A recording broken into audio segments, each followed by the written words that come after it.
Good morning. पिछले video में हम लोग जलमार्ग के बारे में पढ़ रहे थे।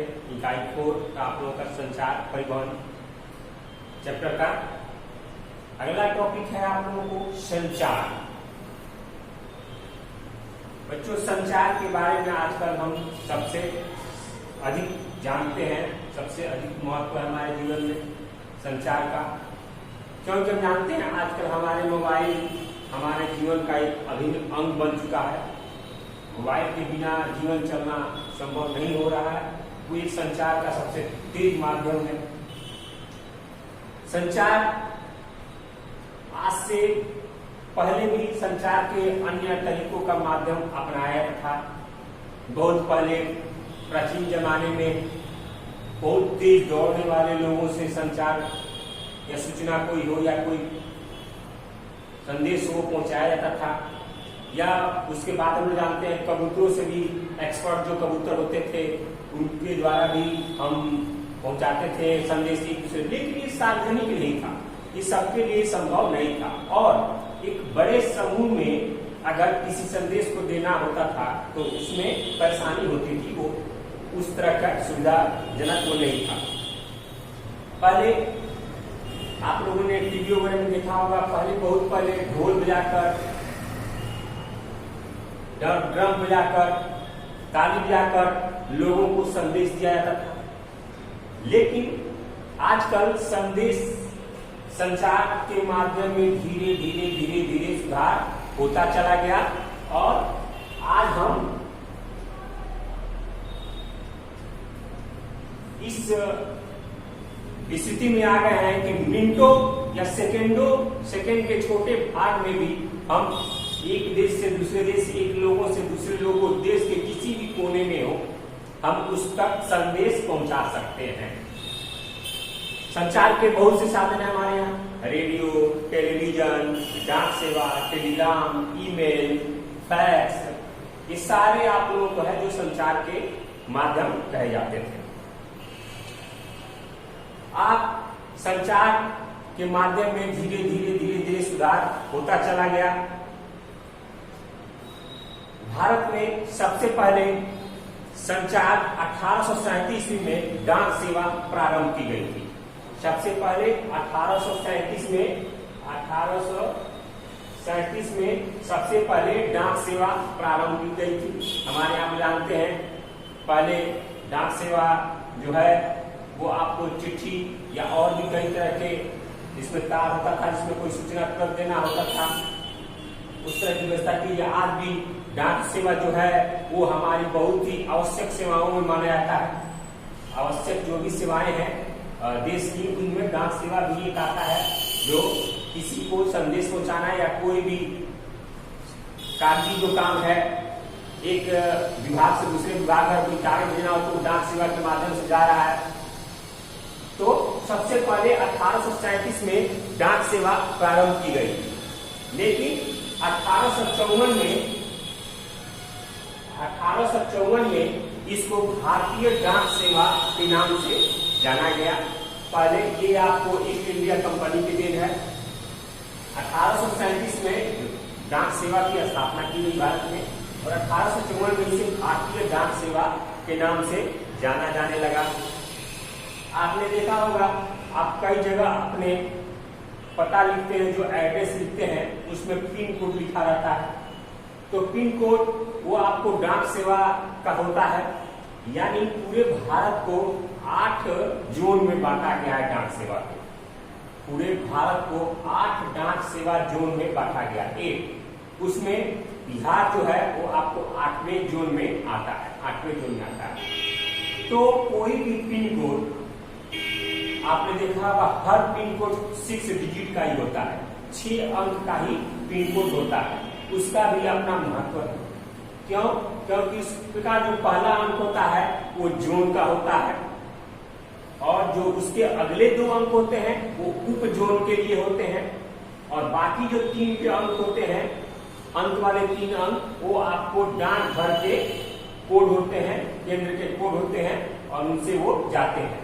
इसी से मिलाकर 6 डिजिट का आपको पिन कोड बनता है, बनाया जाता है, और जिसका उपयोग आज भी किया जाता है। यानी पिन कोड से ये पता चलता है कि किस क्षेत्र के, किस डाकघर के अंतर्गत आने वाले क्षेत्र में ये आएगा। तो इस तरह की बात है, इस तरह की शुरुआत की गई, जो आज भी वो चलता है। आज भी पिन कोड के द्वारा हम किसी क्षेत्र को पता लगा सकते हैं कि किस डाकघर के किस क्षेत्र के अंतर्गत आता है। उसके बाद भारत में उसी समय आपको विभिन्न डाक चैनलों की स्थापना की गई थी, जिसमें आपको है राजधानी चैनल, उसमें राजधानी चैनल, उसमें आपको दिल्ली या उससे जैसे बड़े बड़े शहरों में पत्र मैंने पीले रंग की बनाई जाती थी, जिसमें पत्र या लेटर कोई डालने का काम किया जाता है। पीले रंग की पेटियां प्रयोग में लाई जाती थी, पीले रंग की, इसमें आपको लेटर डालना हो। इसका मतलब ये है कि वो आपको किसी राज्य, किसी बड़े बड़े शहर, दिल्ली या मुंबई जैसे शहरों में इसको जाना है।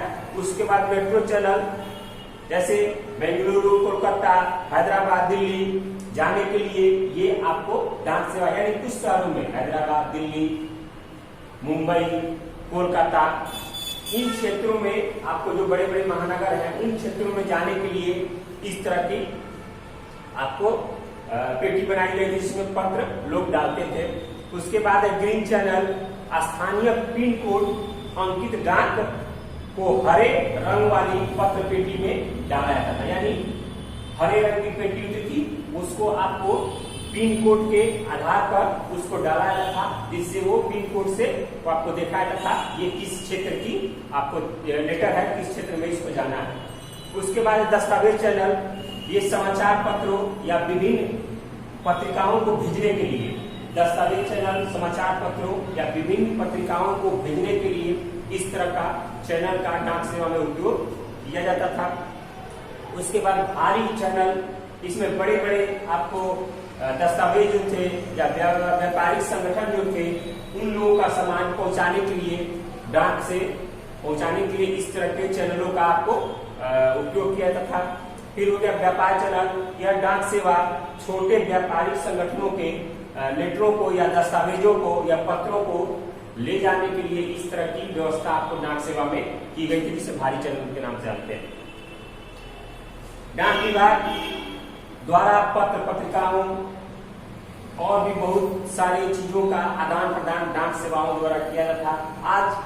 आज धीरे धीरे आप डाक सेवा के बारे में देख रहे हैं। आज डाक सेवा इतना ना विकसित हो गया है कि अब सिर्फ पत्र पत्रिकाएं नहीं, अब वो बैंकिंग का भी काम कर रहा है। आजकल वो इंटरनेट से भी जुड़ चुका है, आजकल वो उपग्रह से भी जुड़ चुका है। यानी ऑनलाइन ट्रांजैक्शन हो, पैसा जमा करना हो, निकालना हो, खाता खोलना हो, इस तरह के काम या किसी भी तरह के दस्तावेज सरकारी या प्राइवेट जो भी हो, अगर एक दूसरे स्थान से दूसरे स्थान भेजने हो तो उसका वो काम कर रहा है। आजकल और उसमें ज्यादा खूबियां हो गई हैं, आज और वो अधिक स्तर पे काम कर रहा है। उसके बाद और भी बहुत सारे हमारे यहाँ आपको रेडियो जो चैनल है, वो आपको एक बहुत ही सशक्त माध्यम माना जाता है संदेश पहुंचाने के लिए, कि बहुत बड़े समूह में संदेश पहुंचाने के लिए आपको रेडियो एक बहुत ही मजबूत माध्यम माना जाता है। अभी आपने देखा कि टेलीविजन और इंटरनेट का जमाना है, लेकिन कुछ साल पहले रेडियो बहुत ही एक महत्वपूर्ण कदम उठाता था। आज भी हम देखते हैं कि आपको नरेंद्र मोदी हमारे भारत के प्रधानमंत्री रेडियो के माध्यम से मन की बात कहते हैं। क्यों? क्योंकि ऐसी ऐसी जगह भारत में है जहाँ टावर या जहाँ सिग्नल कमजोर होता है, लेकिन रेडियो वहाँ भी सशक्त काम करता है, मजबूती से काम करता है, और रेडियो द्वारा वहाँ पर हर प्रकार की सूचना या समाचार या जो भी है वो पहुंचाया जाता है। रेडियो का सबसे पहले प्रसारण 1923 ईस्वी में किया गया था। 1923 ईस्वी में रेडियो का प्रसारण सबसे पहले किया गया था, लेकिन बाद में इसको 1936 में ऑल इंडिया रेडियो 1936 में आपको इसको ऑल इंडिया रेडियो के नाम से जाना जाने लगा। ऑल इंडिया रेडियो का इसका नाम कर गया। बाद में 1957 में आपको इसको आकाशवाणी के नाम से जाना जाने लगा। 1936 में all India radio, all India radio और 1957 में आकाशवाणी। आकाशवाणी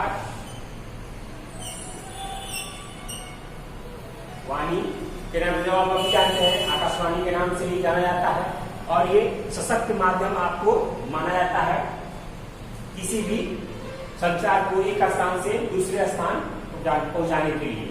उसके बाद आप लोगों ने आज भी देखा है, हमारे कोरोना काल में भी कोई भी संदेश पहुंचाना हो तो हमारे प्रधानमंत्री मोदी या और भी नेता टेलीविजन के माध्यम से, इंटरनेट के माध्यम से, रेडियो के माध्यम से वो संदेश पूरे देश के लोगों के लिए मिनटों में प्राप्त होता है।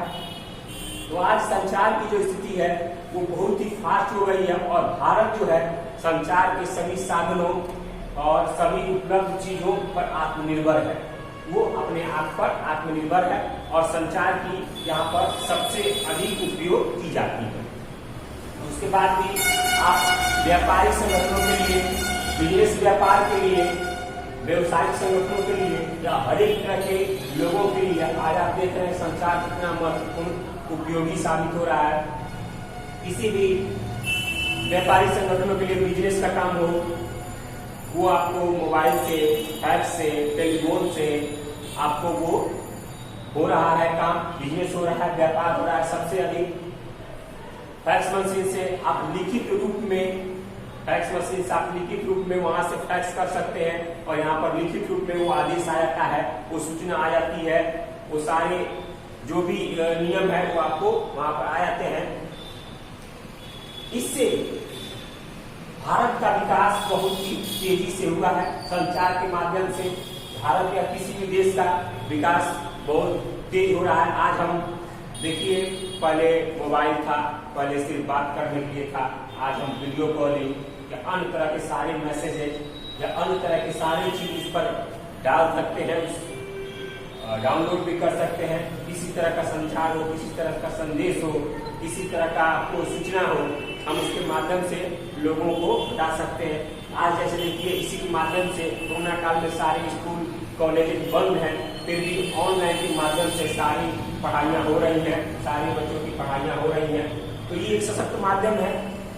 अगर ये नहीं रहता तो किसी की पढ़ाई नहीं हो पाती, कोई सूचना देने में असमर्थ होते। हमारे भारत के इतिहास में आजादी के समय भी ये काफी महत्वपूर्ण भूमिका निभाता था। अखबारों के माध्यम से हमारे बड़े बड़े जो नेता थे वो अलग अलग भारत के देशों में राष्ट्रवाद की भावना जगाने के लिए पुरजोर मेहनत करते थे और उनको सूचना देते थे, उनको संदेश देते थे और पूरे भारत में क्रांति लाने के लिए वो एक महत्वपूर्ण साधन था। लोग कविता के माध्यम से, अखबारों में संदेश के माध्यम से लोगों तक पूरे भारत में संदेश पहुंचाते थे और वो हमारे क्रांति को और मजबूती दिलाता था और बल मिलता था उस क्रांति को। और कहीं ना कहीं हमारे आजादी में वो चीज बहुत ही महत्वपूर्ण भूमिका निभाया है संचार।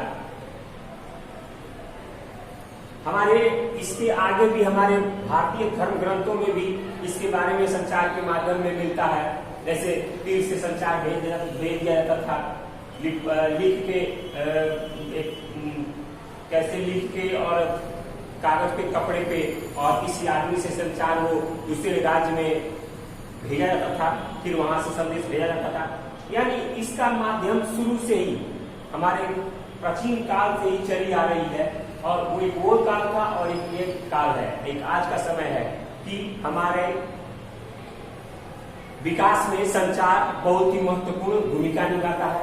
आज आप देख रहे हैं हमारा शहर जो है वो आपको बेंगलोर, वो आपको आईटी क्षेत्र माना जाता है, यानी इंफॉर्मेशन टेक्नोलॉजी का एक गढ़ माना जाता है। वहाँ पर सारी प्रकार की सूचनाएं आपको पूरे भारत में है।